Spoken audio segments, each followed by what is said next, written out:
Okay, peace. Welcome to Show and Prove. I'm Aki El Karar, or you can just call me Aki Low, like everybody else do. Either or, don't matter. Um, and we are back again, back on another adventure, and back for part two. You know what I'm talking about, and that's what we're going in with it. And so, um, as in part one, we are talking about the Code of Hammurabi. You know what I'm talking about? And it's very interesting to, if you will, go back. You know what I'm talking about? Go back and look at certain laws and statutes and see what they do.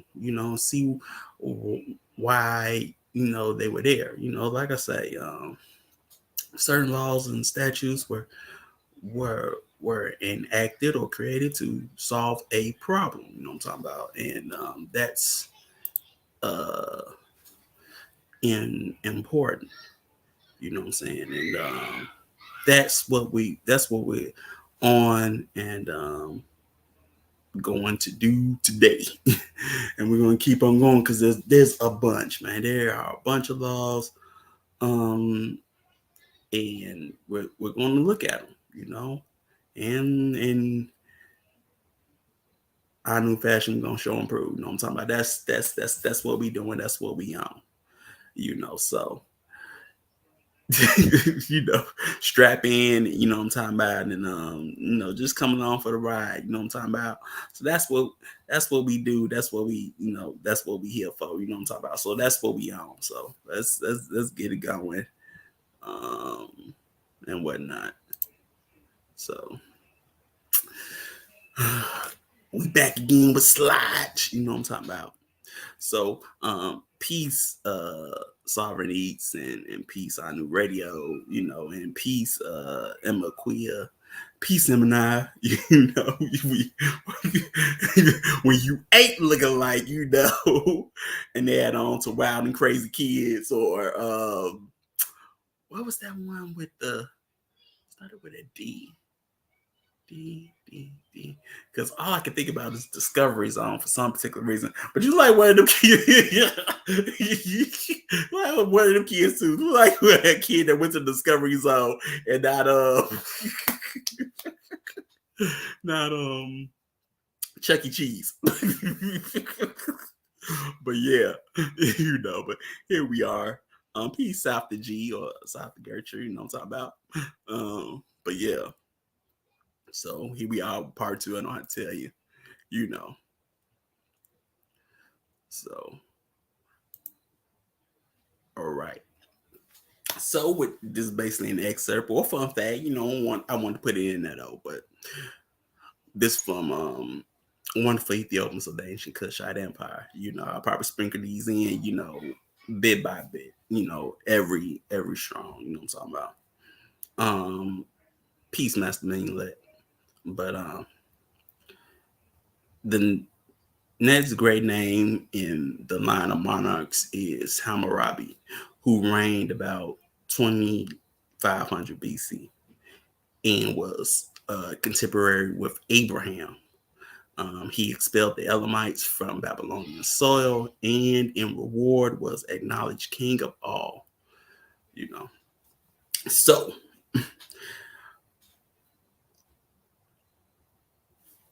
as you can see, at least in this excerpt, that, Hammurabi was likened to a Hebrew named Abram, from his people in Ur, then it became Abraham, but that was his contemporary, and that's very interesting and telling. I'm talking about when you see something like that. Like I say, the apple. Well, here we go. Country says the apple don't fall too far from the tree, and as we dealt with in part one, you know what I'm saying,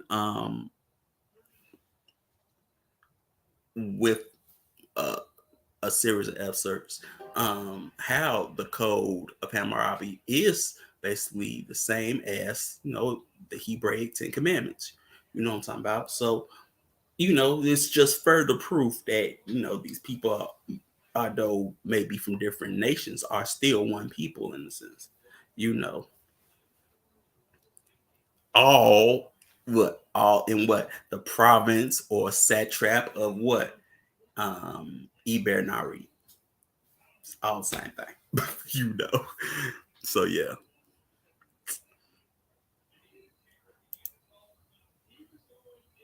All right. Uh Now the Lord, now here we are quoting Genesis, Genesis 12, 1, 2, 1, well, I'm about to say 1, 2, and 3, but 1 through 3. Now, the Lord has said unto Abram, get thee out of thy country and from thy kindred and from thy father's house unto a land that I was shooting. King James version. And oh, typo, Shody, and I will make of thee a great nation, and I will bless thee and make thy name great, and thou shall be a blessing, and I will bless them that bless thee, and curse them that curseth thee, and in thee shall all families of the earth be blessed. Now,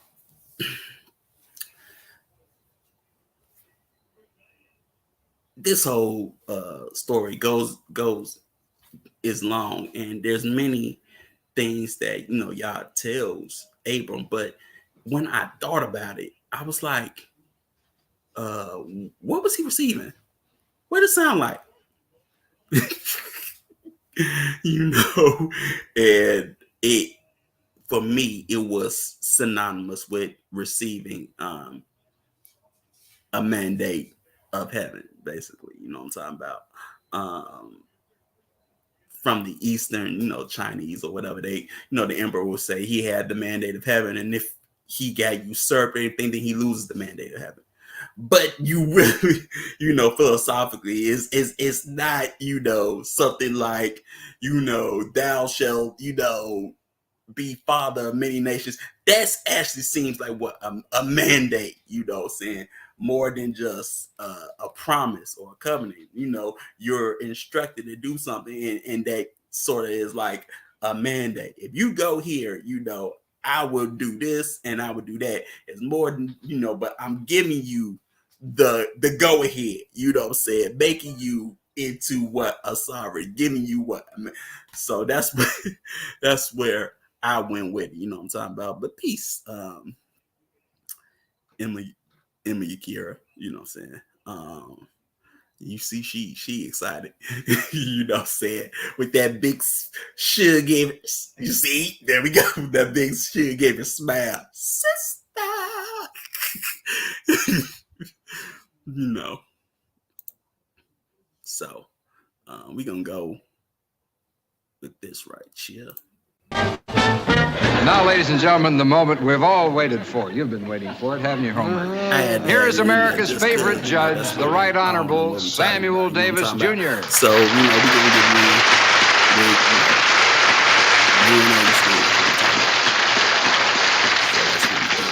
give you can testify, but you just can't win, because I'm here to tell you guilty as sin. Here comes the judge. Here comes the judge. Here comes the judge.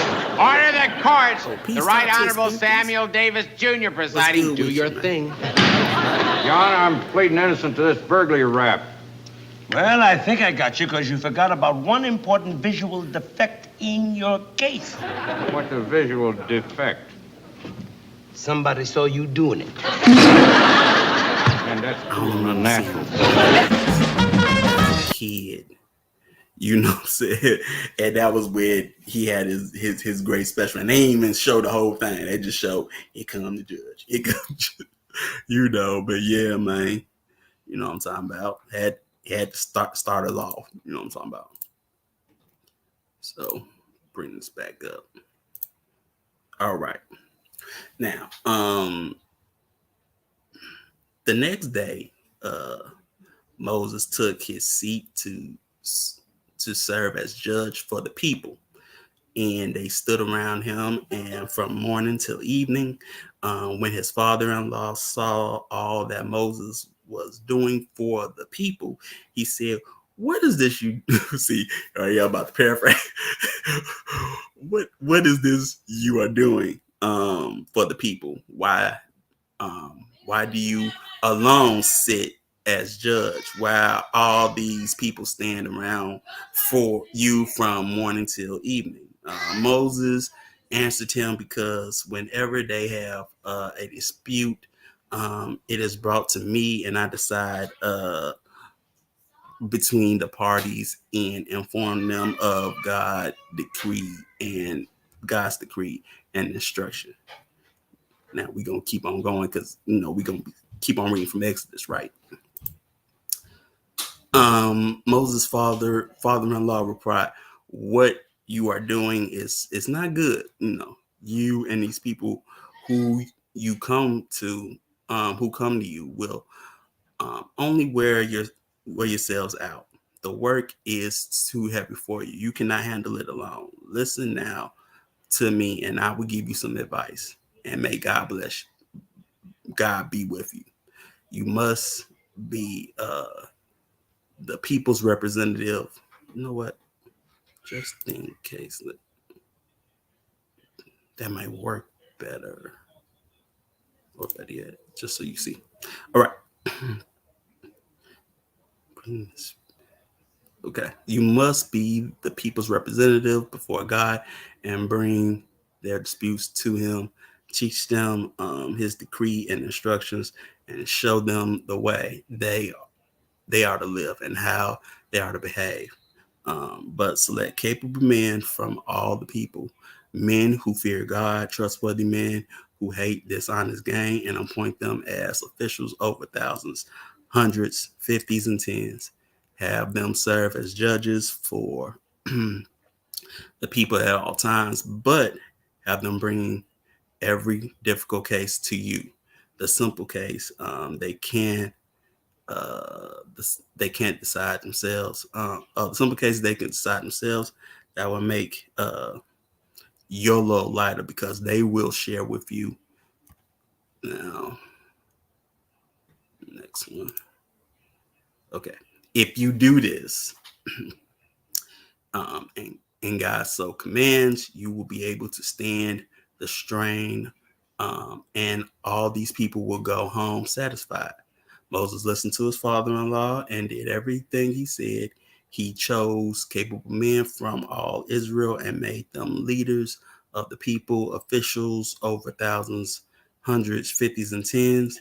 They served as judges for the people at all times. The difficult cases, they were brought to Moses, but the simple ones, they decided for themselves. Exodus 18, 20, 23, 26. Like I say, it was a lot, but there's so much in that. You know what I'm talking about? Basically, on what to do and when as a judge, because here you have basically the leader of the of the march, or of the movement that's going on, or the chief, you know what I'm talking about.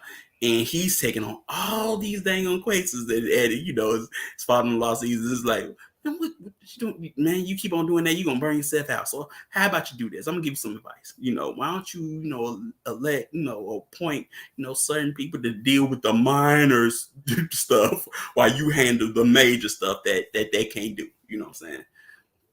And had them preside all over that.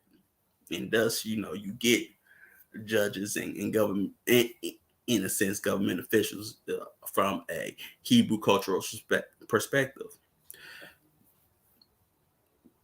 And who will probably be those at least taken from those for those people to be judges. Tribe Dan, what I'm talking about. Because Dan was that was their calling, when they were acting right. Just like Simpson. But yeah, so yeah. Now, here's a definition for constable, because you're going to see this word. If the font is too thin, just know it's basically StreamYard, and I mean, because I have to really embolden, not just for you, but also for myself. But when you show slides here, it sort of thins out the font, and it doesn't make any sense to me. But yeah. The more you enlarge, the more it still looks like it's not in bold letters. When you literally put bold, you hit that beat, But yeah, a constable is a high officer of royal court or noble household, especially in the Middle Ages.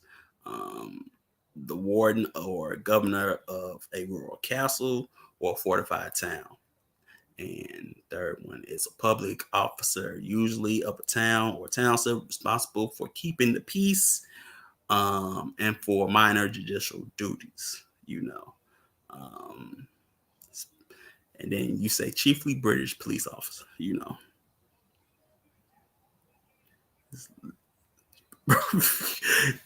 Exactly. I need glasses too, so I have to put it both like, I ain't wearing them now, but usually, I'm like, okay, let me write these out. Especially, when you have to read subtitles, all the time, but yeah. Okay. Now, if either an officer or a constable who is ordered to go on an errand of the king do not go, but hire a substitute and dispatch him in his stead, that officer or constable shall be put to death. His hired substitute shall take himself his officer's house or estate or property. And that's 26 of the Code of Hammurabi. Now, if you look at that, it's like, man, if you have somebody, send somebody to sub in for you, you just gonna say, you hire somebody to sub in for you.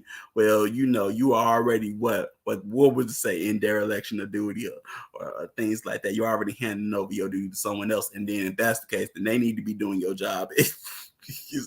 Harsh penalty, but but that already shows you sort of where we're going and the coast that we'll be covering, so if you do this, just know, you're going, you will be put to death, and the person that was your substitute will take of your property and rank, what I'm saying. But yeah. Okay, now this one, we gonna play just for Kira, because she talked about it. She asked the question and she talked about it, and took a minute for everybody to give an answer, but we gonna show it regardless, and we gonna shorten it. For some of these, I'll say like this: for some of these videos, links are in the description just in case, we have any issues, I'm talking about, so we don't basically stop the train from flowing, what I'm talking about,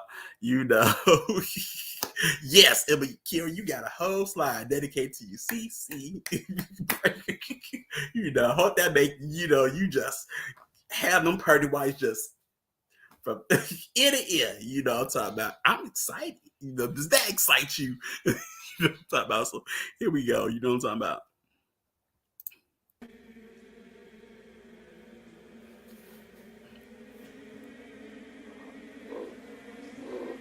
As you see, you got the gorillas, the mountain apes, what I'm talking about.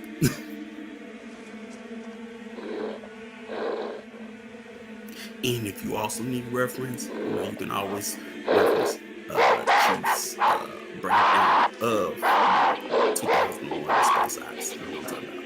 But yeah.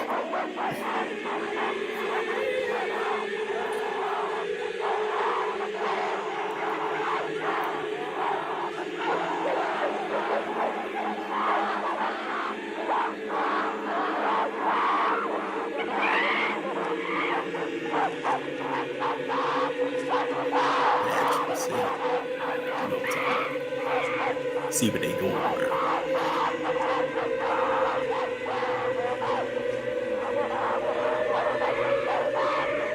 Yeah, I mean, Akira, and is very similar in shape. In a sense, it's very similar in shape.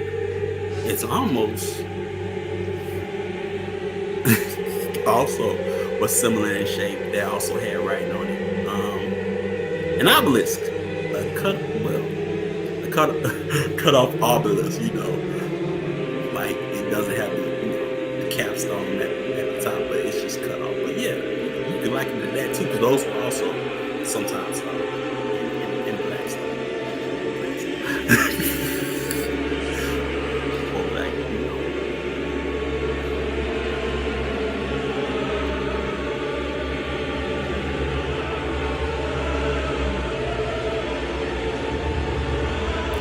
See, look at basically the gorilla. He's touching it like he's reading something.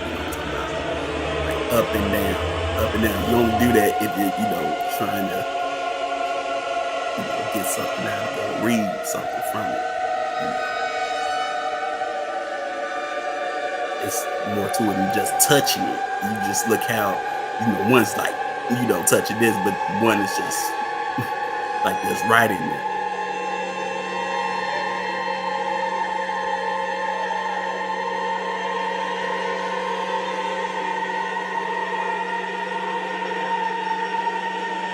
And I thought this scene was interesting just because you have the monolith, but you also have the sun coming, peeking out in that, as well as the moon. But it reminded me of how Hammurabi actually got the code. He said he got it from Utu, which is the sun god, and whatnot, So that also made me think of that.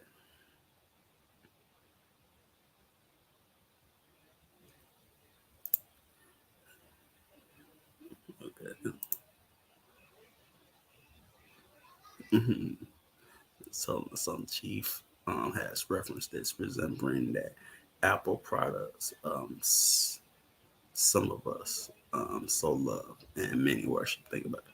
Yeah, I don't have Apple products, but yeah. And we know how many sacred structures also capture and reflect the sunrise and sunset. Yeah, let it. See, me personally, I'm like, Egypt, Kemet, Egypt. You see something like that, took that from Egypt. Like he took that from Egypt. That's all. Egypt. But no, you say regional. That's just probably my younger self, because that's probably what my mom would say.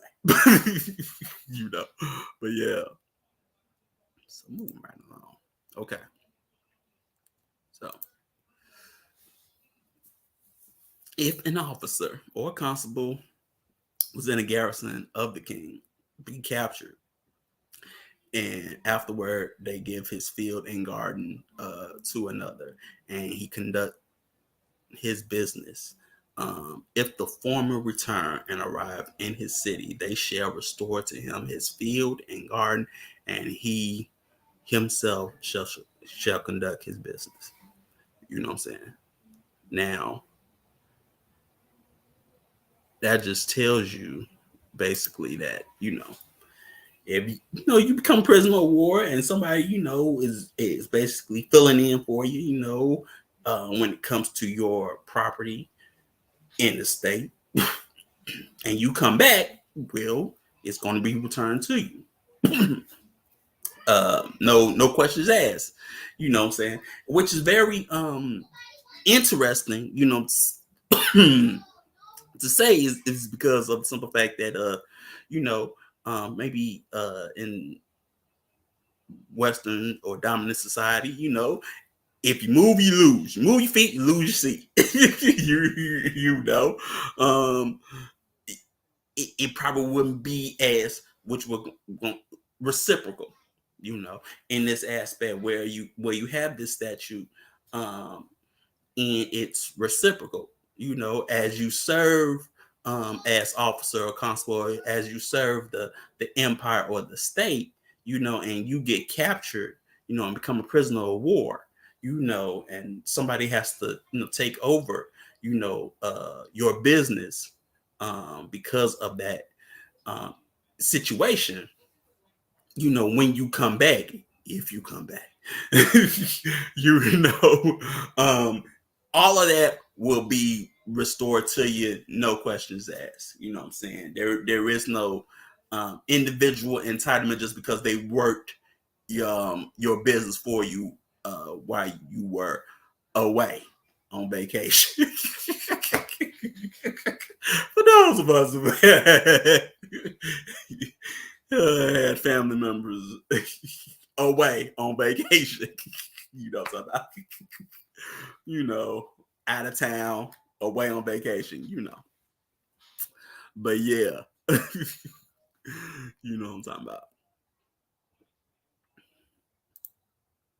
Now, I just wanted to show the opposite of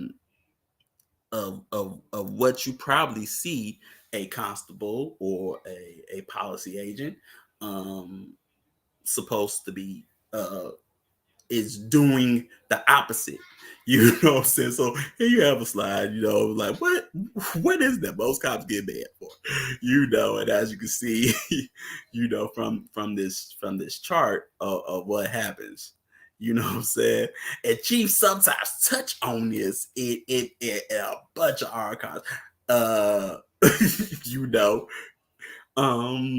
And he also shows a video of him, basically watching a brother get harassed or whatever you say by said policy agents, and then they come mess with Chief. Well, one of them come mess with Chief, right? You know what I'm saying? And there's an altercation, but yeah, while Chief is filming, but yeah. Another one is so you can see, how Black people are more likely to be killed by police, which is nothing new for us. You know what I'm saying? For us, we already know this, but just for people that don't know, you know what I'm saying? In a sense, how you don't make up a large population.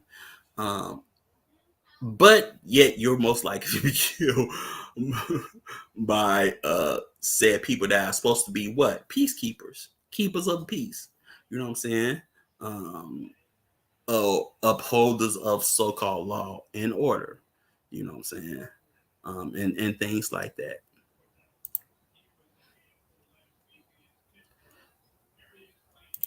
So here's another one. Black people most likely be killed by police 3 times more likely, and I mean, you can see how certain atrocities or things happen, and someone that doesn't look like you, that comes probably from that society, is able to be arrested and taken in, whereas you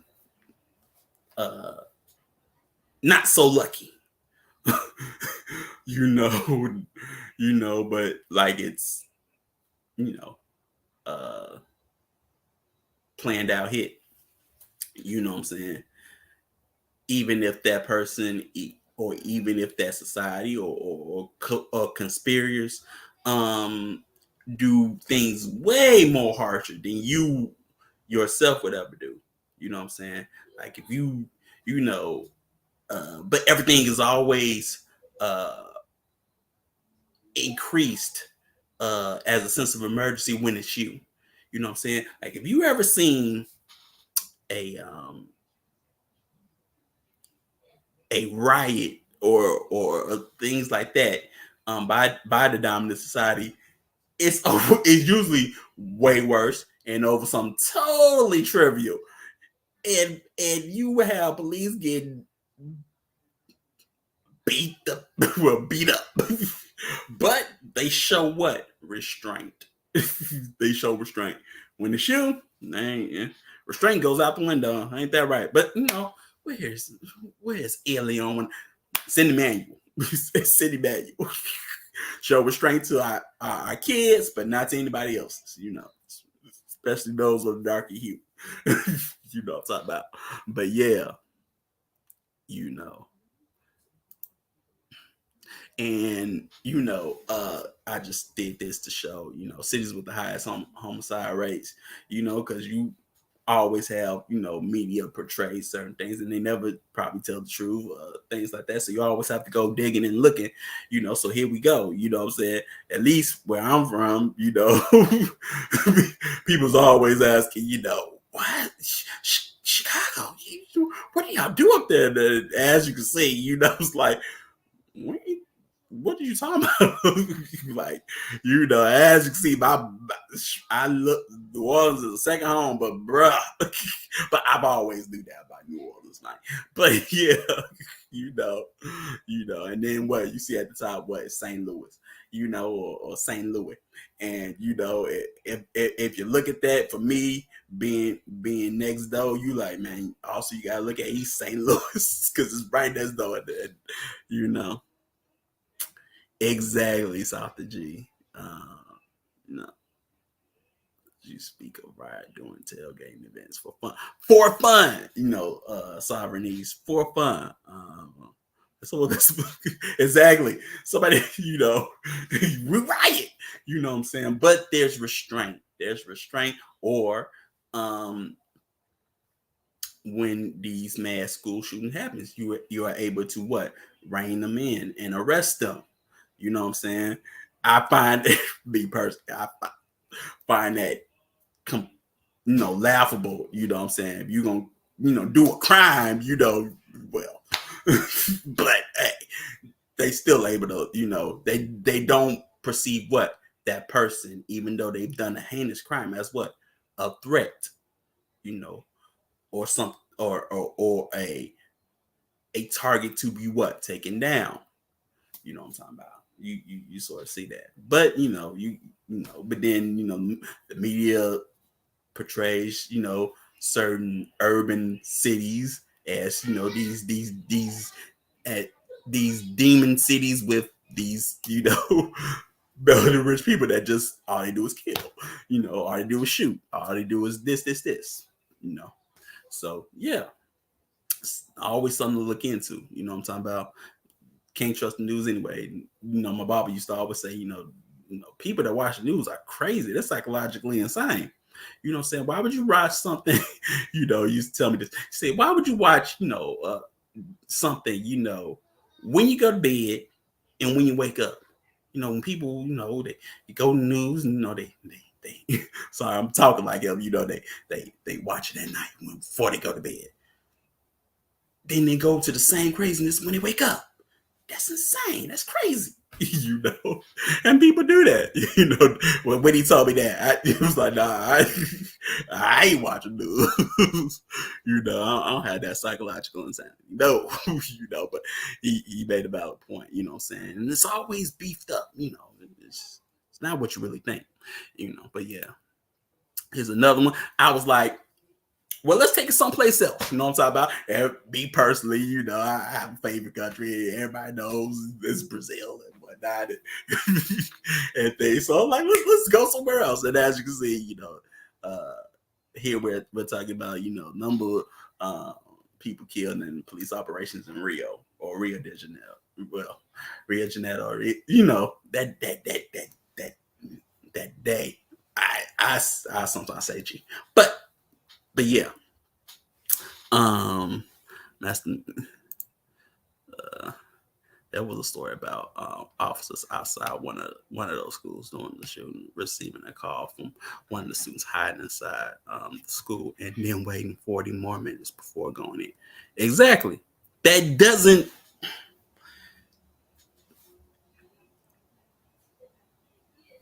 show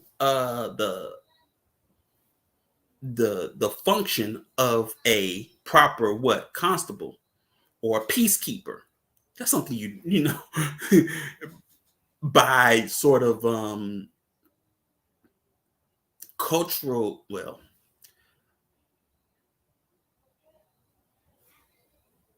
by in a sense of definition, that's not something that you're really supposed to do. Sometimes, is for me, it's like, well, if you do something like that, I sort of go back to Casino, right? There's this scene in Casino where he's talking to one of the local guys from Nevada, little country boy and heartland country, not southern country but heartland country, cowboy,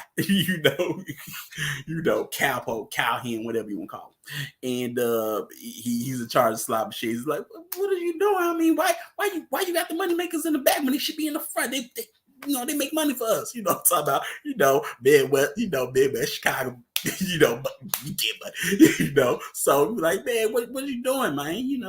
And then, people mess up the slots, that's this big thing. And he's like, wait, you didn't get, seeing that getting set up on the second win? No, wait. You did not see that you was getting set up on the second win. And then he was like, look, man, I can't keep you. I got to fire you. Basically, I got to fire you because either you was in on it or you're too dumb and incompetent for this job. You know what I'm talking about? So sometimes I look at it sometimes like that, talk about, from a business perspective, what I'm saying? Sometimes you got to look at things like a business perspective, or whatever, either you're in on it or you just too incompetent for the job, That's probably one of my favorite, one of the cool scenes from Casino, man. It ain't Goodfellas. I know some people love Goodfellas, but me personally, being from where I'm from, love Casino. Casino's like my I picked that over Goodfellas any day, and because it just tells that story. But yeah, what I'm talking about, but if we look at someplace else, we going south. We going deep down south. You know what I'm saying? We see, that we're also not the only ones that also have to worry about constable police encounters, where people mortal life is snuffed out or diminishes or things like that. And here's another one, say how real cops are the most violent in the world when they shouldn't be. It's a tourist spot. You want to be the coolest cops in the world. Like that. But it is, what I'm saying, and places, have their own codes of justice and problems and issues, but the point is that there should be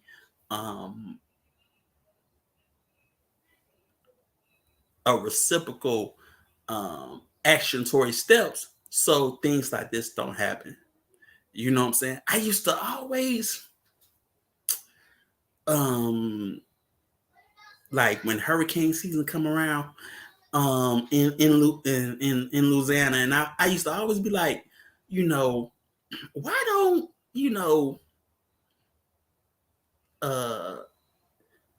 why don't like New Orleans or whatever, actually like copy certain architectural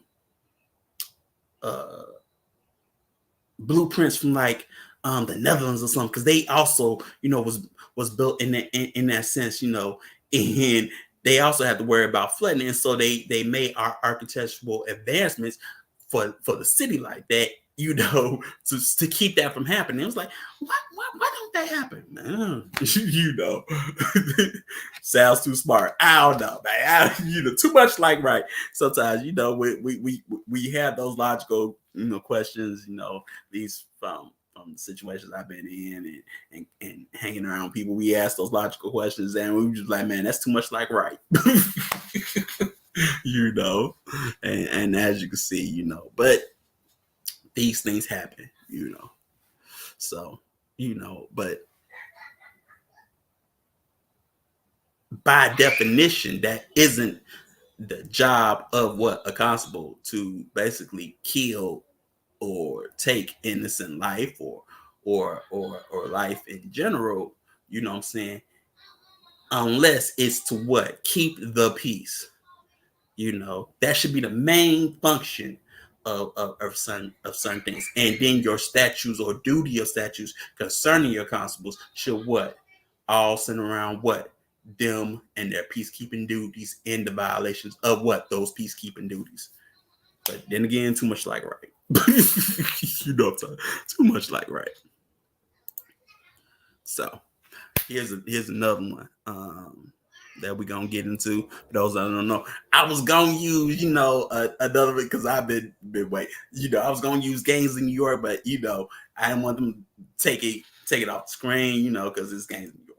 So I figured, well, why not? This was actual a historical figure in New York. For those that don't know, it seems like, yeah, I know more about your city than you do. But we are talking about the New York Alderman representative, my boss Tweed, lower east side of Manhattan. You know what I'm talking about? Oh, at that time was the hood, in the mid to late 1800s, you know what I'm talking about? And, he was infamous for his corruption, you know what I'm saying? But it wasn't just him, it was basically the whole city council and a gang of people, but you know what I'm talking about? He's the one that's like the leader, the ringleader, supposedly the ringleader, and also the patsy in the sense, you know what I'm talking about. So yeah, let's get into it. Fireman and one-time chairmaker from the Lower East Side. There had never been anyone quite like William M. Tweed. Over 6 feet tall and nearly 300 pounds, he was surprisingly nimble and graceful on his feet. Caricatured by his Republican opponents as a vulgar, hard-drinking... Oh, 1 second. I think that's not the cut form. 1 second. That's the whole thing. He was, in fact... So let me remove that. I uploaded the full video and not the trimmed one. Yeah, it's the trimmed one. Give me a second. There we go. In 1869, a German-born artist named Thomas Nast, with close ties to the Republican Party, began... Oh, well, it wasn't just that. It was just, basically... Week after week, Nast relentlessly excoriated PBS was, a best friend, and, watching it with my dad and whatnot. We would watch things about other people's cities, you know what I'm talking about. So we would just learn these things about, especially, you have people that live there, you'll pay attention. And then, people have that, you watch PBS a lot. It's different from region, but also they have these, documentaries on your own city, you know what I'm saying? Which can be very interesting, you know what I'm talking about. And here was one, you know what I'm talking about. He was the object of one of the most successful campaigns by a political cartoonist in history.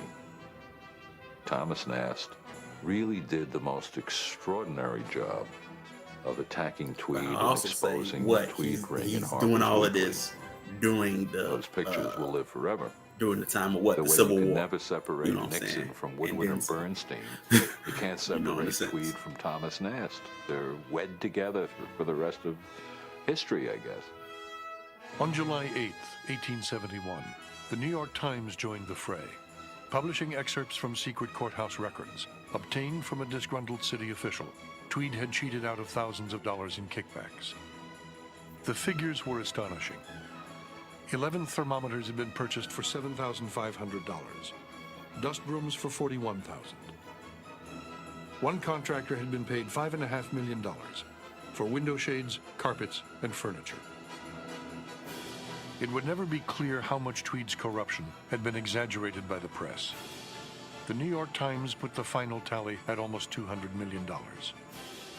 But in the end, it didn't matter. See, this is in the New York Times. New York needed a villain equal in scale to its giant park and giant bridge. And Tweed fit the bill, in part because he simply looked the part. He ended up a sad, tragic figure. because he basically took the fall for a system. And the system involved the bankers, the so-called respectable people, the Goulds and Fisks and all those guys who were not really indicted for the things that Tweed ended up taking the fall for.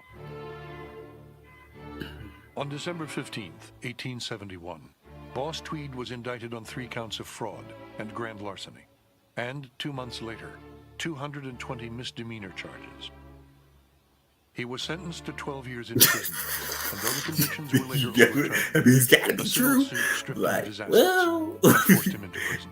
when this is the only means of Gaunt and ailing, he eked out his last years in jail. news or information, you know, In the winter of 1875, journalism somehow and slipped information past his gathering guards and escaped to Spain. may have been but he was quickly recaptured and returned to prison. more impeccable The Spanish or police, it was truthful, later said, had recognized him but from one of Thomas dependent Nast's from the cartoons. cultural standpoint. Because also at this time, what else is going? On April 12th, What else is going to happen? 1878, The Indian he died Wars. of They're gonna be pneumonia in his fighting cell with the in Lakota. London They're gonna be Street fighting jail. with the Apache He and himself things had like that. And you Then know also everything they broke. tell you or what they tell you in those papers are what not true, but it's from a cultural standpoint, you know. So that's what happened. Also, for also for those that don't know, basically the jail that they're talking about is actually, at least now, or probably still is, because I don't live in New York, but now where it used to be is a high school. If that high school's still there, I don't know, but little high school, something like that, you know. But that also goes to show you that at one point in time, you know, the Manhattan, which is sort of like the center of sometimes wealth and opulence in New York City, you know, was also the hood. Well,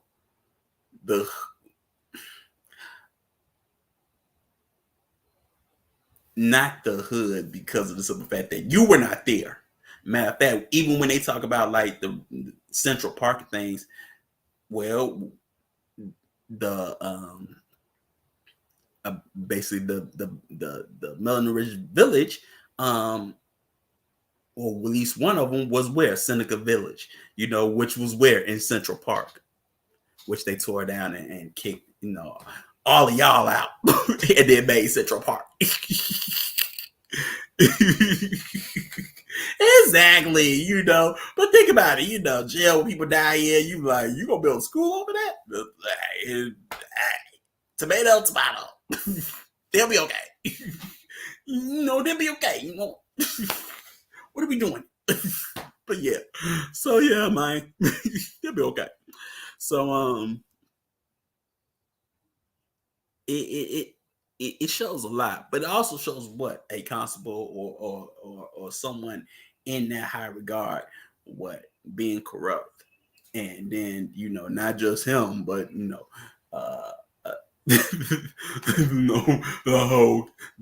like they said, the system, you know, using the corruptible system is all around. Man, this is before Rico and everything, you know. But I always like I said, I got it from Gangs of New York because I always like that scene because, like you said, the appearance of the law must be upheld, especially when it's being broken. Now, to me, that was a philosophical standpoint, but also just knowing before I saw that movie of, as I say, Boss Tweed, you know, it was like, yep, hey, they was getting in New York. That's how they is. And then you still see it, you know, that type of corruption, that governmental corruption, you know, especially like in Illinois, one of our corrupt governors was Blagojevich, that went to jail and then got out. You know what I'm saying? But it was there, you know what I'm saying? You know, these things happen, you know what I'm saying, and things like that, you know. Unspeakable corruption that, you know, you may know about it, but you dare not say anything or judge we'll say it like that, man. So here was another not gonna show the video because I forget that there are women present and just too much cussing. And you know me, I don't care, but because there's women present, I can't give you all that cussing. So but in this scene, because this is one of my favorite scenes. This is from the movie Gotti, right? Because I've been always wanted to shoot a gangster movie, but in this scene, you have this is about the Gambino family. I'm talking about Staten Island. You know what I'm saying? And what's happening here is that it's about John Gotti, and he's in the movie he killed the main guy for basically fumbling up a hit that was given to him by the boss, Carlo Gambino. And so but the guy who was a main guy from another crew was on Paul Castellano's crew, right? And so Paul Castellano was like, bottom line is, what I'm talking about, well, I'm gonna give it to you how I'm gonna give it to you, right? So bottom line is, homie, bruh, he just clipped one of my homies, one of my mans in them, what I'm talking about? And by law, he need to die. And then you have,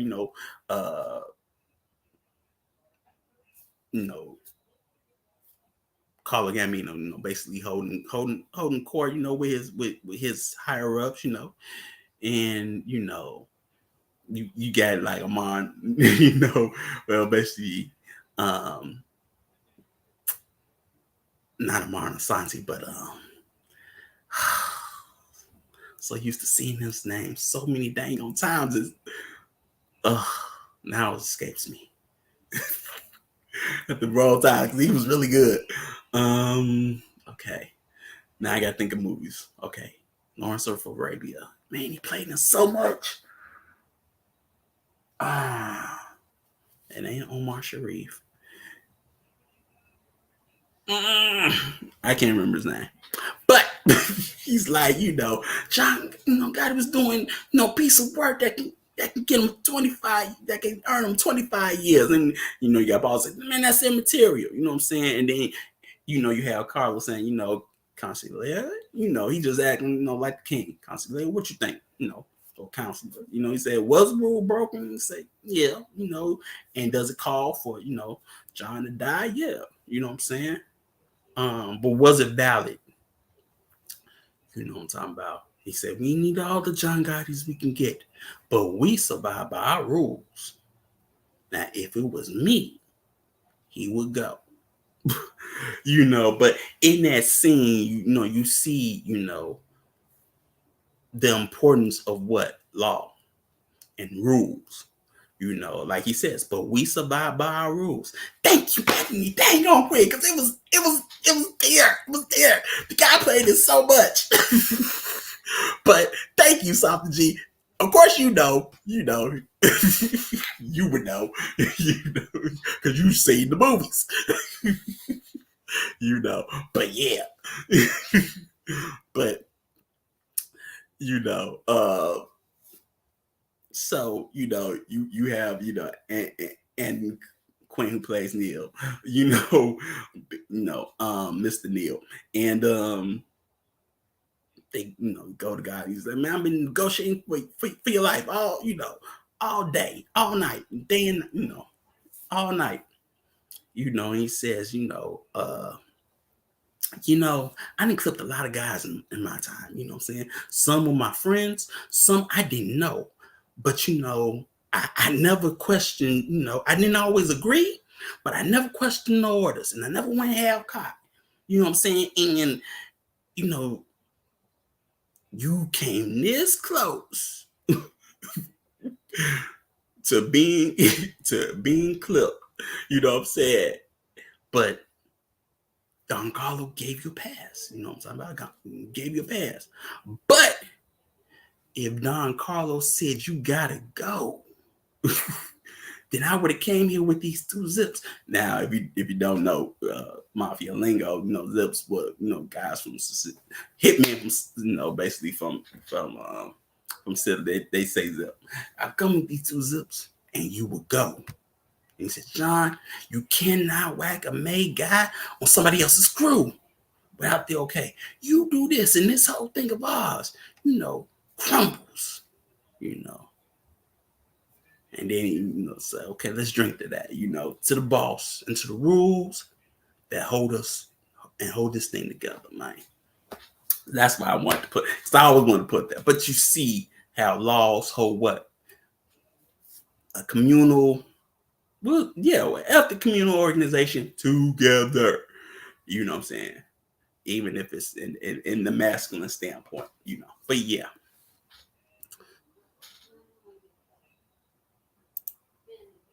So, Psalms 106, 3 and 4. Blessed are those who act justly, who always do what is right. Remember me, Lord, when you show favor to your people. Come to my aid when you save them. Which, it's talking about the just. But it also shoes into what? Those constables who are doing what is supposed to be done, doing what is right. So that's another reason why I put that in.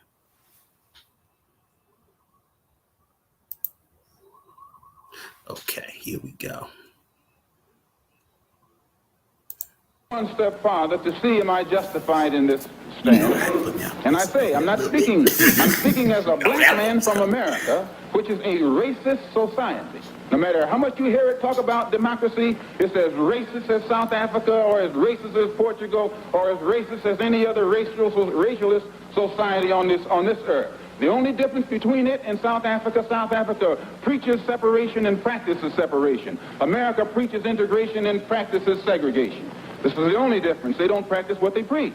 Whereas South Africa preaches and practices the same thing. I have more respect for a man who lets me know where he stands, even if he's wrong, than the one who comes up like an angel and is nothing but a devil.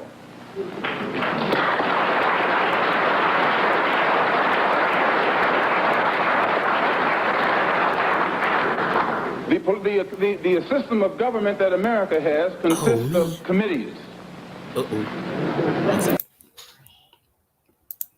This looks like I got usually have the trimmed version, but you got a little bit of it. Apparently, that was the wrong one.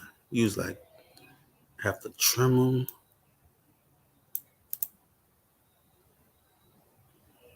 Here we go.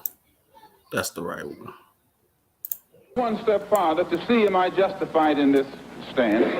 And I say, I'm speaking as a black man from America, which is a racist society. No matter how much you hear it talk about democracy, it's as racist as South Africa, or as racist as Portugal, or as racist as any other racialist society on this earth. The only difference between it and South Africa preaches separation and practices separation. America preaches integration and practices segregation. This is the only difference. They don't practice what they preach.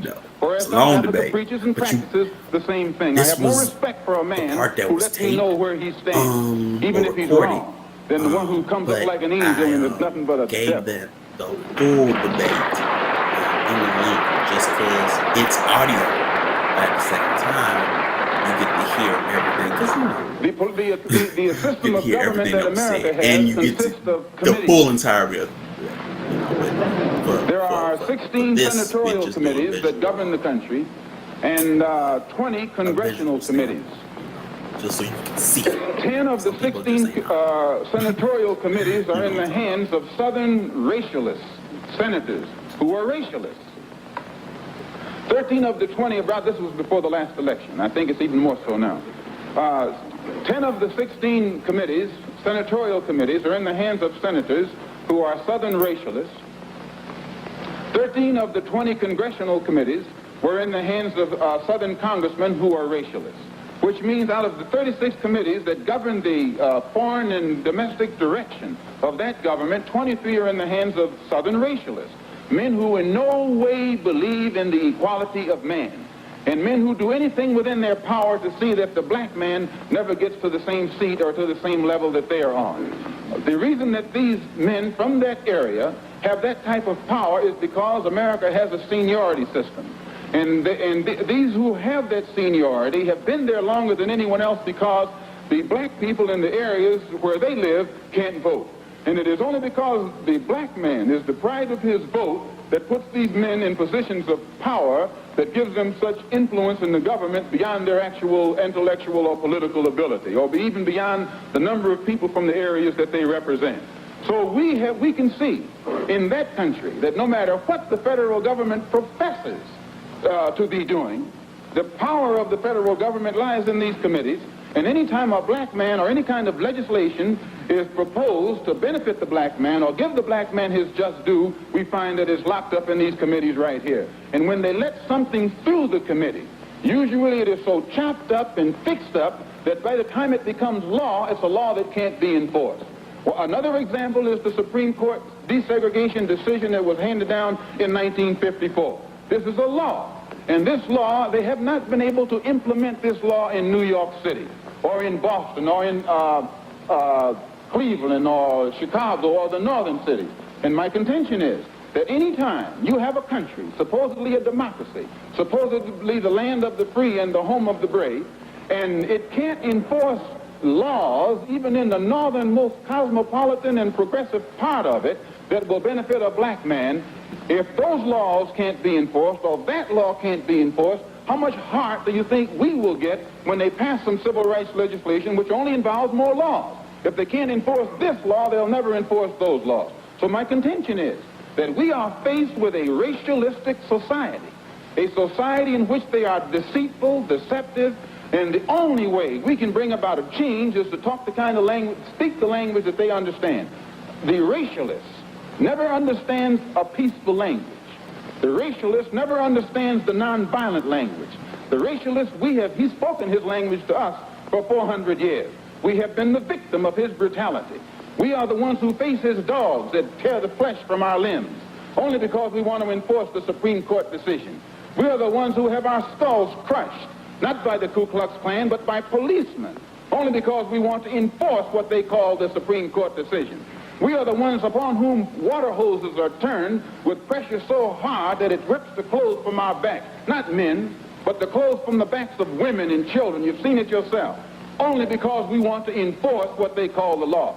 Well, anytime you live in a society supposedly based upon law, and it doesn't enforce its own law because the color of a man's skin happens to be wrong, then I say those people are justified to resort to any means necessary to bring about justice where the government can't give them justice.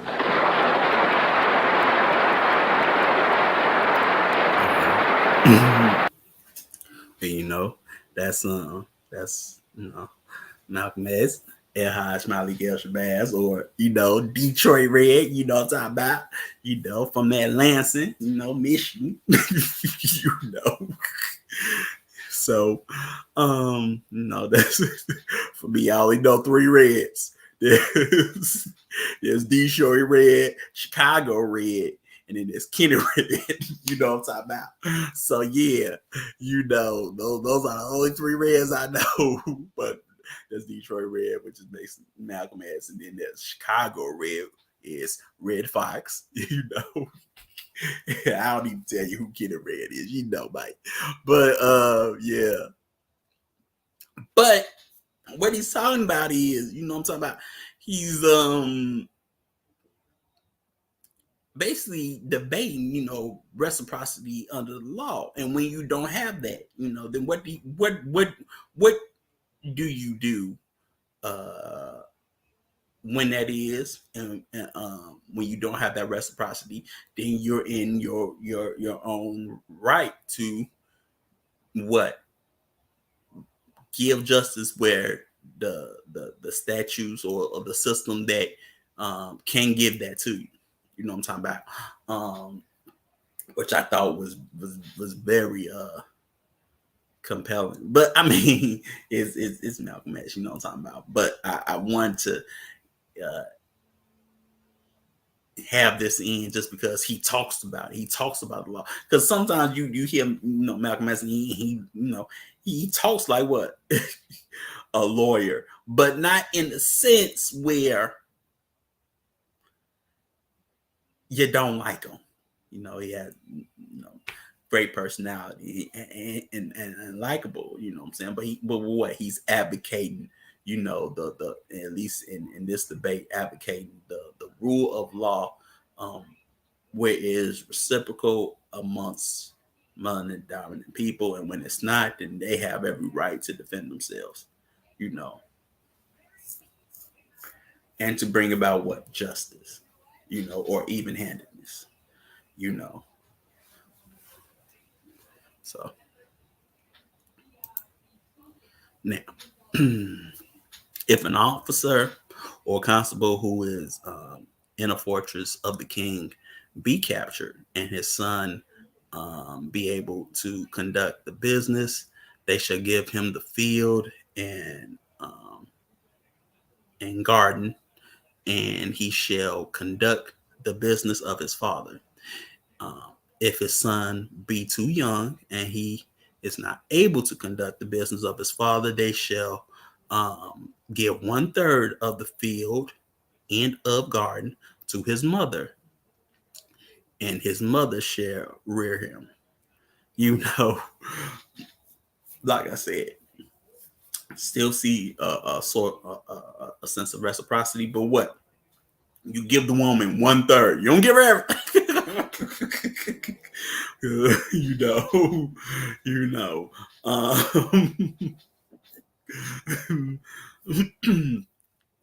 Jokes, but yeah, 1/3.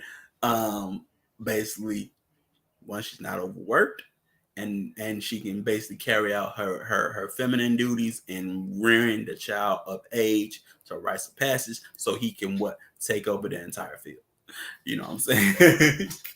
So that's what we're going with it. You know what I'm talking about, but it shows that, you know, if I'm away on duty, you know, then my son conducts my business. You know, if he's of age, he is basically the heir to the business and the head of said business while I am away. You know what I'm saying? Which you don't sort of see in the dominant society, you know, of that inheritance, you know, in the sense where if I'm away, even if I'm just away, I'm not dead. You know, usually they wait, you know, till somebody you know, transitions. But here it's if I'm downrange, military term, if I'm away or downrange, you know, then you carry on the business. You know what I'm saying? While I'm away, doesn't mean I'm ailing or incapacitated or transition. It just means that while I'm conducting the business of the king, you conduct the family business. You know what I'm talking about? So, you know, that says something on what a cultural community may need to enact among itself. You know, while your father's away, you know, you conduct business. Business doesn't stop just because he's away. Train keeps on. See, here we go.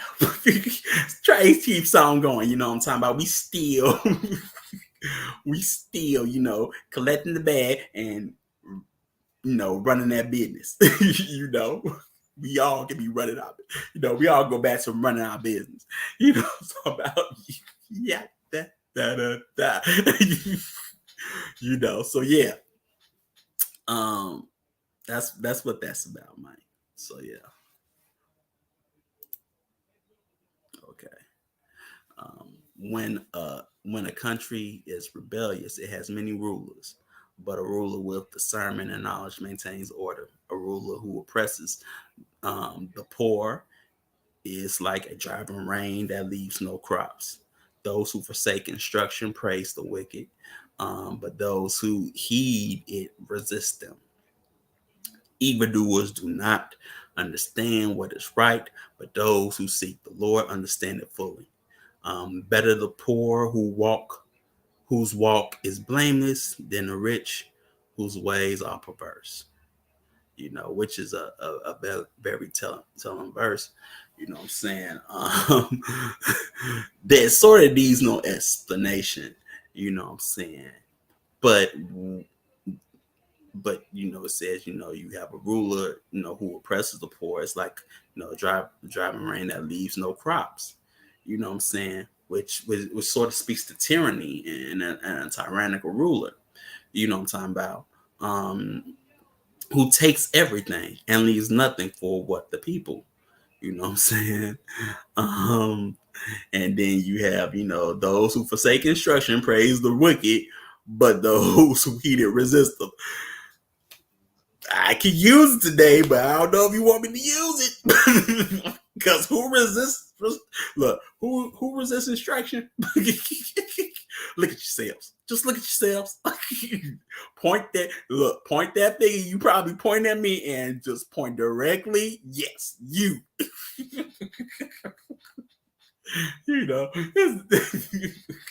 Not just saying that it ain't us too, but it's y'all. It's that but you see how females resist or forsake instruction, but they praise the wicked or wicked thoughts. You know what I'm saying? Of the dominant society or today's society, or the norms and ideas of today's society. But they you see that with young males as well. But what is I would say popularized is the forsaken females forsaken righteous instruction and praising what wickedness or wicked direction or wicked instruction or wicked ideas or wicked thought or with wicked philosophical thought, or wicked actions, and better the poor who walks blameless, than the rich who weighs up perverse. In a sense, she talks about this, with certain rich people that is in certain arenas, what I'm saying, and things. He touches upon it, if you catch it, what I'm talking about. But yeah, man, it's better, even in this one, it's better to be poor, and your walk is blameless than to be rich, and your ways are perverse, So yeah,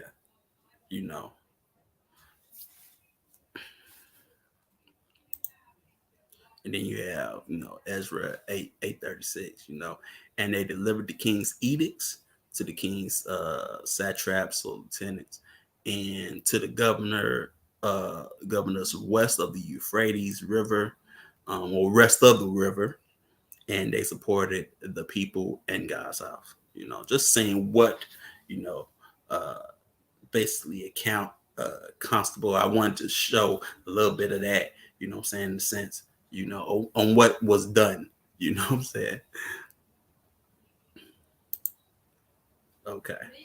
If a judge is pronounced a judgment, renders a decision, delivers a verdict, duly signed and sealed, and afterward alter his judgment, they shall call the judge to account for the alteration of the judgment which he had pronounced, and he shall pay 12-fold the penalty which was in said judgment.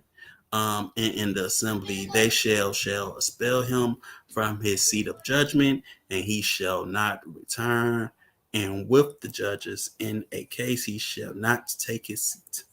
You know what I'm saying? So I felt like this was telling, because what happens? I tried to actually get a picture of this, but it is sometimes you can get in, sometimes you can't. But you sort of saw it in part one when we talked about cases overturned by DNA evidence. Now that's a judgment. And then there's an alteration, saying, based on certain judgment or evidence that's held. And then what? You don't have a a punishment or recompense from what the judge that gave the judgment. Now you can sort of see, from a cultural standpoint, what a judge is supposed to do, but also what he's upheld to do, and what happens, or the consequence of what happens when he doesn't do what he's supposed to do. That's let's say it shows the high standard most professions and positions were held at. Exactly. If you held a high, like I know we take it, look, at least in the dominant society, they take these positions for granted, but it's cultural, I guess you could say. You know what I'm saying? But these positions in this ancient cultural aspect held high regard and high standard. You still see the melanin rich cultural aspect of holding these type of positions, and the consequences for when you mess up, what I'm saying, when you don't do what you're supposed to. Whereas in other societies, you may not have that, what I'm talking about. It is, but here we see what it is you are supposed to do and what happens when you don't do what you're supposed to do. You know what I'm talking about? So yeah, man. Okay. Here's another one, and it should be this one. Right. We're under the system of racism. We're prisoners of war. No peace has ever been declared and put into effect. We've had what you call statute law. There are three types of laws: common, statute, and case. Yeah, man. In the Northwestern Hemisphere. Basically talking about statute law means it's written down. You know what I'm talking about. But in common law, racism is the dominant government of the entire planet. In common law, it's all kind of laws on the books saying we don't practice racism here. Racism is outlawed. That's what we're getting into. No, we have it right here on the books, on page so-and-so and page so-and-so. I mean, you got that all over the world, just about now in 2019. But in common law, which is a law, meaning common law means people do it anyway. Held accountable, Like, at least from your culture, against the law, you might say, to go through a red light. But in common law, people go through red lights, or they speed on modern highways all the time. They go over the speed limit all day long, every day. That's common law. Meaning you keep doing it anyway, regardless of what's on the books. And so racism is, against it is on the books. But common law is still being practiced. So you just simply can't have justice as long as you have it in common law. Yes, sir. And what we call slavery never stopped. Because what is slavery? Slavery is nothing but mistreatment of a person. If you're being mistreated for 5 minutes, you were a slave for those 5 minutes. That's all slavery is. It's mistreatment by a name. It's different types of mistreatment, all kinds of mistreatment. Yes, sir. And slavery is just another form of mistreatment. That's all it is. You don't even have to use the word slavery. You can just say the person is being mistreated. The person is being mistreated. You're not treating the person correctly. You're abusing the person. You're doing something against the person that shouldn't be done. That is slavery. Okay. And anytime you're subject to a person who is doing that, that person has you as a slave. If you're being robbed on the street at gunpoint, you were a slave to that robber during the time of the robbery. And you're still enslaved to that person if your rent is due and the person that robbed you on the street took your rent. But the master slaves on the planet, for non-white people, in answer to your question, the master slave masters are the white supremacists. Every white person that practices racism anytime in any form is a part of the slave system of mistreatment. So the slaves, meaning black people, period, wherever they are, were never so-called emancipated. Yes, sir. They were resettled, scattered, etc. But they were still under the system of white supremacy. So every person who is classified as black is still a victim of non-justice and a slave wherever he or she happens to be on the planet. Why? Because white supremacy is a slave system. And as long as it exists, because it's a system of mistreatment of people based on color, you still have slavery. So this thing, we can start just saying it, and everybody should start saying it, not just on this program. The slaves were never freed, because if you have racism, you have slavery. Yes, it's sir. the same thing. It's exactly the same thing.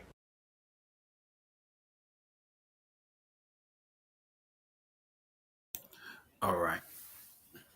So we have that. So some people just say it better than I could. You know, them old ones sure enough articulate better than I could. You know, but yeah, man. Here we go. All right. This from the New Way. It is our our culture that perpetuates our identifiable compendium of codes and customs. Our culture tells us what is allowed and what is not. How can a culture survive if there are no ethics and regulations that ensure that very spirit of that culture is not violated? Culture lets us know what is important to sustain, to ensure our survival as a group. The group becomes such because of the prolonged presence of a code that keeps the organism desirous of what it needs with a unanimous vote. So you know that shows you what your cultural or not just your cultural but your governmental edicts or statutes and codes are supposed to do for your community, family, and things like that. Even if you just put the family, man. That's what the rules of the house supposed to do. You know what I'm saying? You know, like one rule my dad had, man. Probably helped me out throughout my life was don't when you come in the house after school, you do your go straight and do your homework.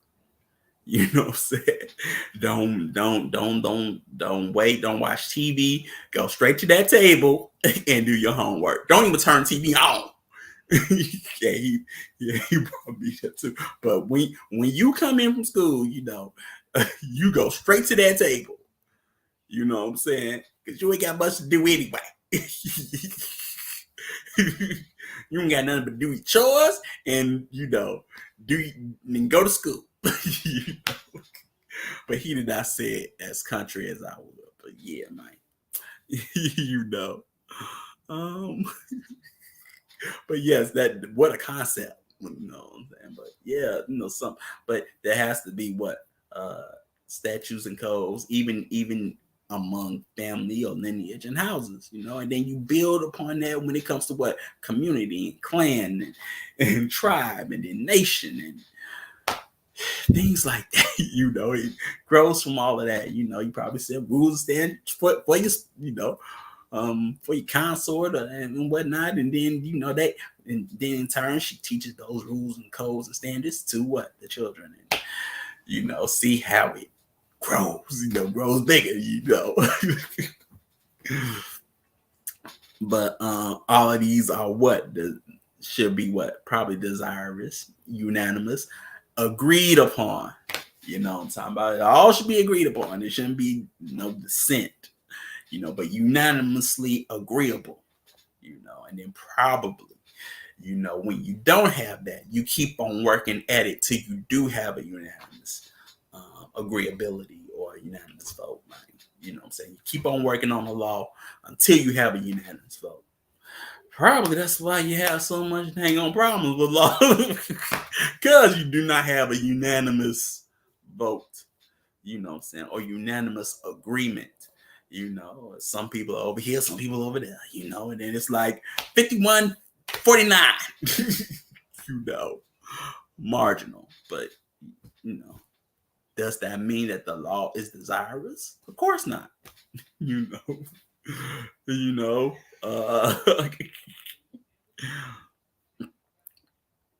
let's take one that Roe v. Wade was overturned, you know. But then you have what?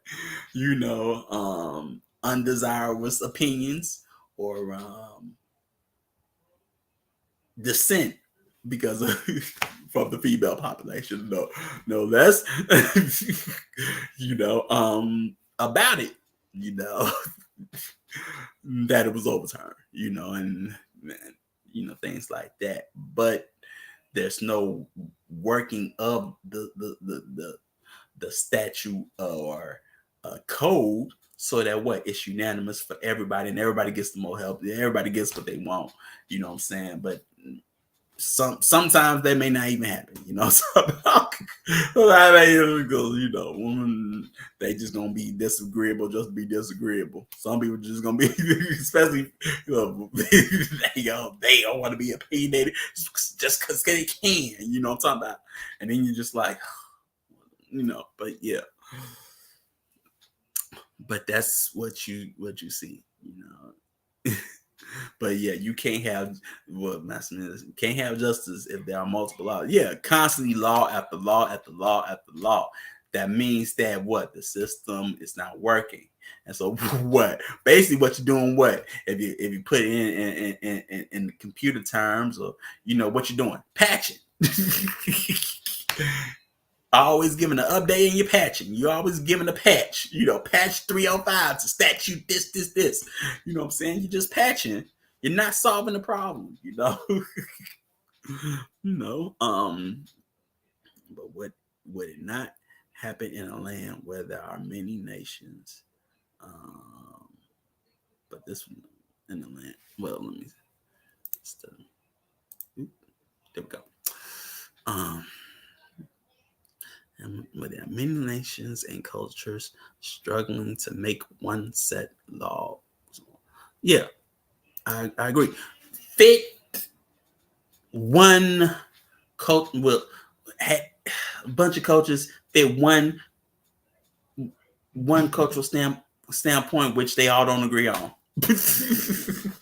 They all don't agree on that. That ain't my culture. I don't know, but sometimes they, you know, capitulating. You know, but yeah, you know, they all don't agree on it. And it don't work for everybody and everybody's culture, but they go with it anyway, you know. But it is what it is, man. You know.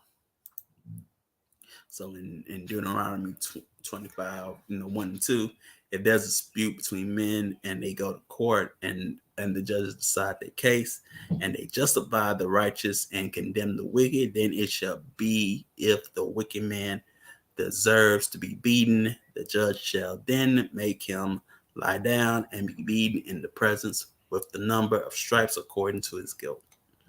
You know what I'm saying?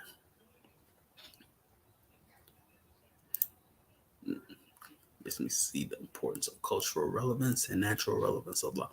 Yeah. These things are not created, you know, said just to be there, you know what I'm saying? There's a reason, and they're always relevant. Like I said, they solve problems, or at least they're supposed to solve problems. Because you got to look at some, you know, some issues as just like formulas. And here you are solving a problem, solving for X. Let's just say it like that. Solving for X, solving for N. You know what I'm saying? And so you come up with a code formula to solve what? Solving for X, solving that issue, solving that problem, solving that formulaic issue. You know what I'm talking about? So, yeah. But from a cultural standpoint, it may not be I'm gonna be country, everybody's cup of tea, and it may not be for everybody. You know what I'm saying? you know, the gospel song. What I used to hear a while ago.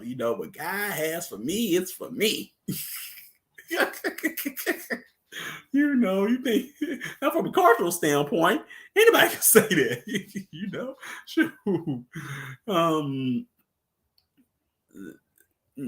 Europeans said the same thing, but they just did what?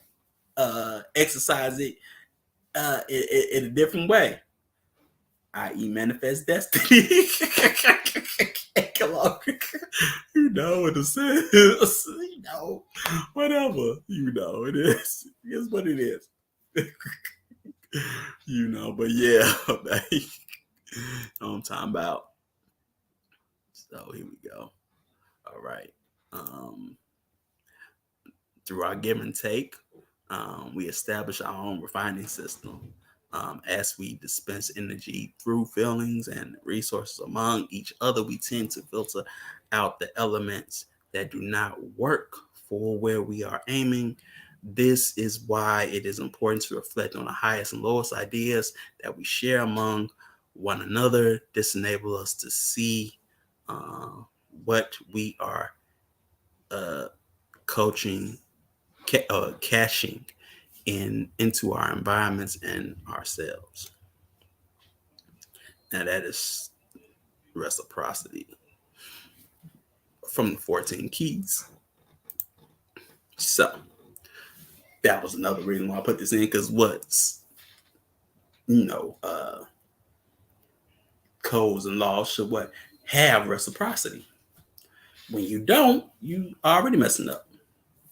You know what I'm saying? In a sense, So, you always you already messing up, and you're already not getting unanimous agreeability. You know what I'm talking about? So yeah, you gotta have that. You know what I'm saying? Gotta have that give and take. You know what I'm saying? And you see that with the the code. There's a give and take. And a system in the code as we go down them. You know what I'm talking about?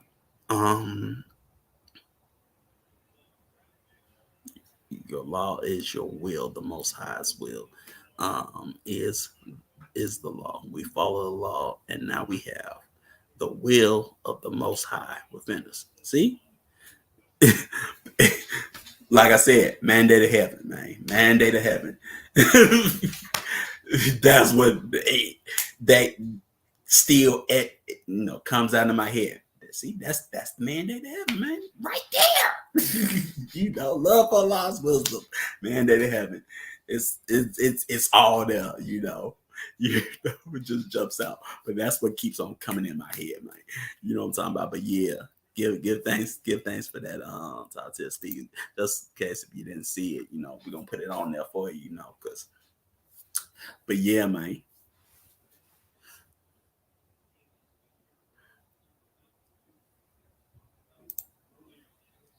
All right. Now, if a man steal the property of a god, a temple, or palace, that man should be put to death, and who receives from his hand the stolen property shall also be put to death. That's 6. So if you steal from the temple or from the palace, you get put to death. But the person who received those goods also is going to be put to death. It just ain't you that's doing the crime. It's also the person that's basically being the accessory to the crime. Even if he just sees it as an opportunity. This sort of cuts down on I would say probably black market, about, or black market resources, in a sense. But it also gives you the will to say that those who steal or also, in fact, probably desecrates a temple, this is what you do to them. Or probably steals life in the church. Mm-hmm. Yeah, I thought about that too, because that's also stealing. You may not stole no money, but you stole some lives, huh? Innocently. So, yeah. You know what I'm talking about. That tells you, your what your cultural will should be geared towards. But it is what it is, man. Whatever. Guilty by association. Yeah, we, for some of us, we been guilty by association. Rico, guilty by association, everything, man. I mean, this is why. Oh man, you got it. This is why you see. For some households, this is why you got to be careful who you allow to be your friends, because you may end up being accessory to a crime and you might not even know it. Oh yeah, some of us had that mistake. You know what I'm talking about? Oh man. Oh my goodness. When one of my friends was, oh man, gee, and I didn't know. I gave a bad eight. Ain't gonna say what happened, but we got pulled over, man, and and he said, man, and I looked, he says, woo, woo, woo, woo, woo. And I gave him that, what was his name? Tracy or Stacy? From the wood, when he say, yo, man, shut up, man. I gave him that look like, oh man, I was so mad. But we got out of it. I got out of it because I was doing the talking. So we got out of it. But yeah, you gotta be careful. So, but yeah, man, this how you deal with thieves in the temple. Cause there's thieves in the temple tonight. Oh, that prince. But yeah, because people are still stealing from the temple. Just letting y'all know. There's still thieves in the temple, and they ain't being dealt with. They have not felt the will of, well, I ain't making it preachy, but yeah, the will of y'all, but and not felt the judgment by the code, I'm talking about, or the law. But yeah. But yeah, thieves and rogues. For sure. Socrates. All right. Do you know that you are God's temple and that God's spirit dwells in you? If anyone destroys God's temple, God will destroy him. For God's temple is holy, and you are that temple. No, that's Corinthians 3:16-17. I was trying not to use New Testament, but hey, man, it was there. So yeah, that shows, reciprocity, under that, for those that try to, steal from the temple, or destroy the temple, even if it's the body. But some people just let their body get ransacked and ran through anyway, by various means, through certain addictions and what they take in, what I'm talking about. So it is what it is. But yeah, it already tells you. Okay, here's another one. A responsive culture is needed in order to fashion the skill of self-governance that one must use to conduct themselves, as well as civic-minded sense of group service. Communities must have the ability to respond in the needs of the individuals and adapt the appropriate changes required in order to maintain and protect the mental, spiritual, physical, and social health of its members. This becomes the collective work and responsibility of the community itself. You know what I'm talking about?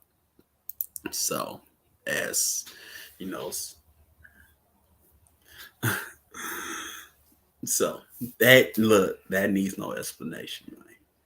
Because that's what we've been talking about this whole segment, on what your codes and statutes are supposed to do. You know what I'm saying? And how it should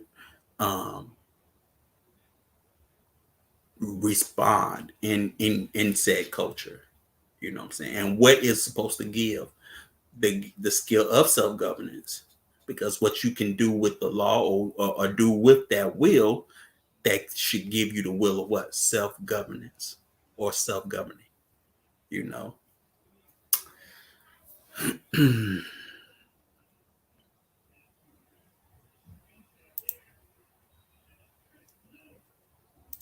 The effect of law. So here's how the law itself generates black violence. We gonna go and as well. You gotta examine that. You know what I'm talking about? So black people have this sacred thing about law. At some point in time, we think law is gonna protect us. That's against the law. We got the civil rights laws and the equal opportunity. You're out of your mind if you think these laws are going to protect your interests. You're crazy. I just have to tell you that. Laws don't protect anybody. They're just words written on paper. And they're only as strong as the people who enforce them. And once the people who enforce them stop enforcing them, you can forget it. And you have this knowledge in your own history. You used to vote back in the 1870s and so forth. And what happened when the people decided in order for Rutherford Hayes and other people to get into office, they were going to give you back to the white folk down south and let them have you? The vote disappeared. Other things disappeared. Which should tell us right away here that there is no security in white folks' laws. You got to have real power to protect yourself and your interests. You see? And we don't. And you must understand laws. What are laws?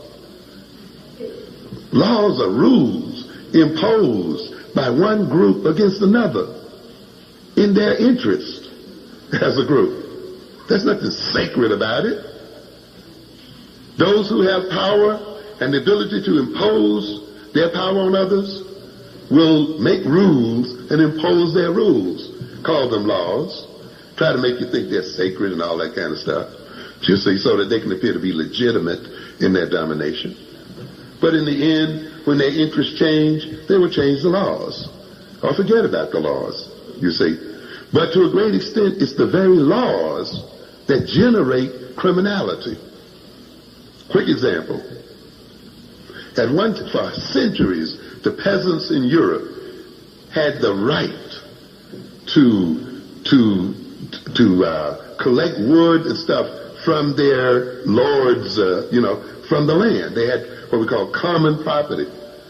So during the winter, when the crops were laid by and so forth, they could hunt, they could, later on in the summer or something, they could fish, they could find their firewood, they could graze their cattle and all of this in the common land. This went on for centuries until it was a virtual right, until at some point wool became a very lucrative crop. And those people in control of the society who had power decided then that they wanted to raise sheep so that they could sell the wool and make a whole lot of money. They threw the people right out into the streets, right out, and enclosed the land. And suddenly all the rights they had were now denied. And if they tried to exercise the same right that they exercised just the day before, they could be labeled what? Criminal. Was it because they had a criminal personality? Because they had criminal genes? No, it was because of what? The law had changed.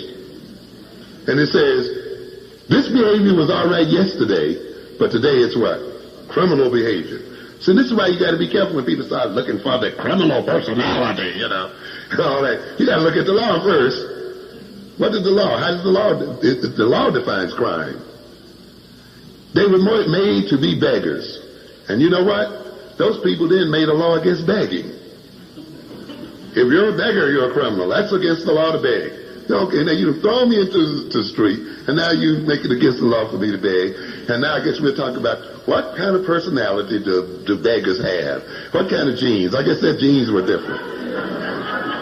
You see, not only then did they pass a law against begging, they passed a law against people giving them charity. Yes, it was illegal to even give them things, I'm telling you. In fact, they had to get a license to beg. So you could be arrested for begging without a license. Okay? That's law. Law. Not personality change, not genes, but what? One group deciding that it is in its interest to make law. And in making that law, creating what? A criminal class. And creating criminal and so forth. And I tell you, one of the laws, and I know some of you are going to have a tough time with this, one of the major reasons why we have crime in this black community today is the law against drugs. Prohibition. The prohibition against drugs. Yes. I know it's a hard pill for you to swallow, but that's the way it is. What can I tell you? Let's go back to the prohibition against liquor, alcohol. What happens once the law is passed? Liquor becomes expensive, right? It's prohibited. Now it's worth money to do what? To smuggle it. So you begin to get what? Gangs of smugglers of what? Of whiskey. Because what? The law created what? The value for it, made a market for it, and there was a group of people now that fed the need for people to drink. And suddenly now we had gangsters where we didn't have them before. Because of what? Law. Suddenly then people started shooting each other to gain control over the liquor territory. So they try to tell you drive-by shooting started in the 80s, didn't it? No, drive-by shooting started with Capone and the rest of those boobs. They were shooting. Valentine's Massacre. Okay? People dressed up with stick pins and big cars. Come on. You got to be awake to what's going on here. Because what? Prohibition, the law structured itself, generated a type of criminality that did not exist before. Oh, you think these kids are interested in Tech 9 and Uzis? You ever heard of the Tommy gun? So the interest in what? Automatic weaponry and firing automatic weaponry did not start with black folk. It started during the what? Prohibition. It was a weapon used for prohibition. In other words, in the violence that we see, when you look, and here you do, you sit down and you look at the Untouchables every night, and you don't learn a single lesson from it, do you? Right. It's sitting right before your face. Drive-by shooting, automatic weapons, murder, death, killing, terrorism, the whole thing is right there. But the system makes you want to believe that this started with crack and crack cocaine, and this comes out of the criminal personality of black young men. You understand? It's right there before your face. It came out of the law and the structure of the law and the structure of the justice system. You see? And they fight over territory, and they fight over the earnings that come from it. And then, like any people who are in a war, they choose the best weapon. This is what's going on. You understand me what I'm saying? So you got to look at the law, you got to look at the nature of the law, and how this law and the construction of this country itself creates this situation. And you'll also recognize this fight, all of the fights that Elliot Ness went through. He didn't win it. Didn't win it. Didn't win it, did he? And what had to happen ultimately? They had to repeal the law. With the repealing of the law, certain types of what? Criminality and violence went away. Now, we have every choice. I'm not advocating necessarily the legalization of drugs, but you got to think. And main thing I do want to do is just kind of crack your mind open a little bit before you're just too quick with the moral condemnations and the psychological condemnation. I can say that as a psychologist, you see, and all of this other stuff, that you got to look in a broader situation than we're looking here. You see, so you got to look at how the economic structure of America contributes to the disorganization and destruction of the black community. You got to look at how the criminal justice system itself contributes to this. You got to look at how the whole global economy is operating, how immigration also is having a major impact, and other things, if you're really concerned.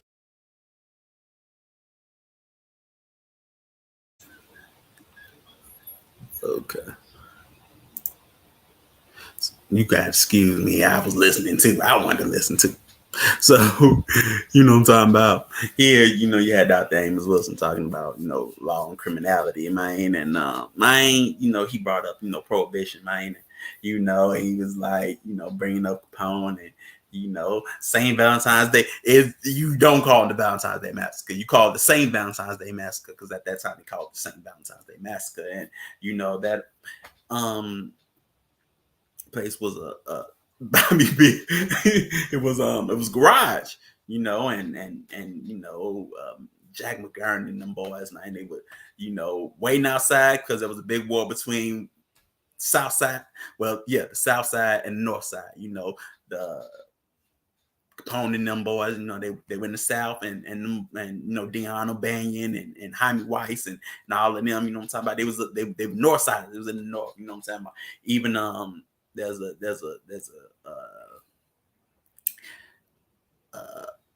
a lounge or a bar called the Green Door, where they Deon O'Banion and them, they would go. And reason why it's called the Green Door is because for at least for us, from what I know, is that if you want to camouflage a speakeasy, what I'm talking about, you put a green door so people would know, oh, that's where the club is. Basically, what I'm talking about. But yeah, man, all that had to do with a hit, what I'm saying, that they was doing on Al Capone one time, a drive-by, where it was like one car went past, what I'm talking about. You sort of see it in the movie The Untouchables. Or is it that movie? Yeah. And no, you don't see it. No, you don't. You don't see it. You see it in another Capone movie, man. It's an old movie too, because it had Jason Robards. He was playing Al Capone. But it was this big drive. I was like 4 cars, going by, just Tommy gunning. Because at that time, what he's talking about with the Tommy gun. Tommy gun was like basically $200 at that time. Shoot, a shotgun wasn't even. You can obviously pay for a Thompson. In a sense, it didn't cost that much. I'm saying? A couple $100 and you're done. You know what I'm saying? But yeah, what I'm saying? And put that drum in. That's why we call it, that weapon itself was what called the Chicago typewriter, man. What I'm talking about? We made it famous, what I'm saying, by using it. But a lot of, criminality used the Tommy gun. And because of that, what? Policy agents had to change up their weapons as well. They had to get bigger and better guns. Another movie you can sort of see that with, at least it's more newer, is a movie called Highwaymen with Kevin Costner and Woody Harrelson. They played basically the Texas Rangers that killed Bunny and Clyde in Louisiana. What I'm talking about? I know where it's at because I was in that area. But but it goes to have, be like, man, these people are killing people with Tommy guns and got fast cars and whatnot, because that was another thing, they had fast cars as well. You had to have a getaway car, what I'm talking about, Dillinger and them and whatnot. But yeah, so what? They got different type of weapons because they didn't have no 6 shooters. They was like, that ain't gonna work. We need shotguns, we need automatic rifles, we need some dang on, hardware, to combat this criminality. But it all centered around what? Prohibition. You know what I'm saying? Which was sponsored by temperance movements and feminist movements, you could sort of say, early feminist movements in a sense, what I'm talking about. And but what? Because of this criminality, what did they have to do? Repeal that law. You know what I'm saying? Repeal that amendment. Because that's what it was. It was an amendment. And they had to repeal it because it was like, it's causing a problem. And we ain't making the money, they making the money. You know what I'm saying? But yeah, man. So that is what it is, but that's why that's there, man. You know what I'm saying? So join us next strong. Join us next strong. We will be still going at it with Code of Hammurabi. We be giving you part 3. You know what I'm talking about. Still at it. You know what I'm talking about. And look, it ain't stopping, man. It's gonna get a little bit more because the more laws you have geared to something, the more we gonna cover it. You know what I'm talking about. So we gonna have fun with it like we always do. You know what I'm talking about, and get it going. We gonna show and prove, man. That's what this is. Show and prove. Show and tell. But we ain't showing and telling. We showing and proving. Know what I'm talking about? You got to grow up sometime. Can't show and tell. You got to show and prove. Kids show and tell. Adults show and prove, man. You know what I'm talking about. But give thanks for everybody coming out. We got Shaman New. Check out Chief, symbols and numbers, that, just hot off, off the mic, you know what I'm talking about. And we have, like I said, we have Shaman New, and then we have midday affirmation, you know what I'm talking about. So hey, a New Life Global, man, and sign up for the newsletter, you know what I'm talking about, and also subscribe to the channel, man. Although we do things on ENT, we got various channels, you know what I'm talking about. A New Life Global Ministries, and y'all podcast, and he got his own one, you know what I'm talking about, Mr. Director. You know what I'm talking about. Mr. Producer. I'm sorry, Mr. Producer. You know what I'm talking about? Mr. Producer got his own one. You got more than one link. You know what I'm talking about? So, give thanks to, Mr. Producer. You know what I'm talking about? Straight hot off the stove, hot off the wax. You know what I'm talking about? But yeah, So, yeah, we going to keep on going. But give thanks. And like the slide say, man, we going to see you next strong. You know what I'm talking about? So, give thanks to everybody and peace. And have a good rest of you strong. You know what I'm talking about? So, peace.